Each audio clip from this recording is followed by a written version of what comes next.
Friends welcome to my channel. आसतु आम special ओटीटीर पेपर 2 क्वेश्चन डिस्कसन करवा कौन कौन सब आंसर तार हम। फास्ट देखु चाइल्ड डेवलपमेंट आम देखा केउंटी परीक्षा स्कोर विश्वसनीयता को प्रभावित कर एक बाह्य कारक नुहे। ये कौन हम आमर आंसर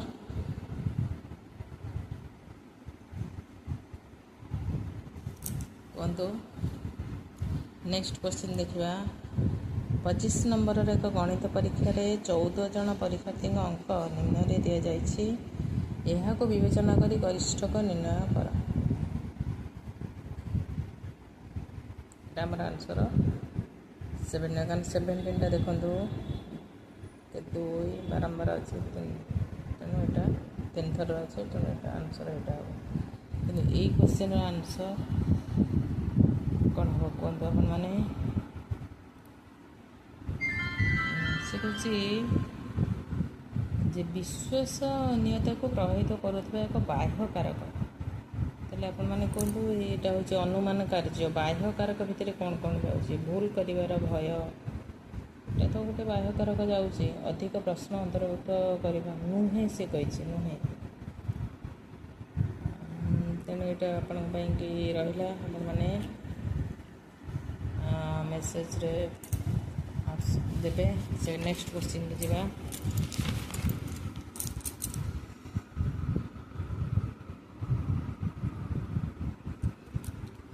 जड़े व्यक्ति प्रकृत बयस 20 एवं मानसिक बयस 25 हेले तांकर बुद्धिआंक केते आमर जो आईक्यू लेवल टेस्ट करिया कहले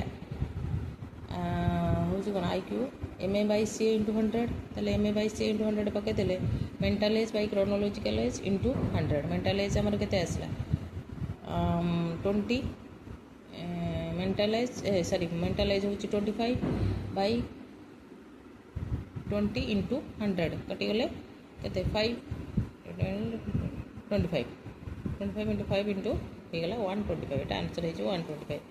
नेक्स्ट निकटरे ओडिशा सरकार हरिजन शब्द को निषेध करी बदल एससी कि अनुसूचित जाति व्यवहार करने को निर्देश देते। यही परिवर्तन आम संविधान क्यों धारा उपर आधारित यहाँ देखु यहाँ कि एक्चुअली उत्तर हम यहाँ धारा 341 यहाँ नुह धारा 341 अनुसार से हरिजन शब्द को उठा जाए निषेध करागला एससी लागू है।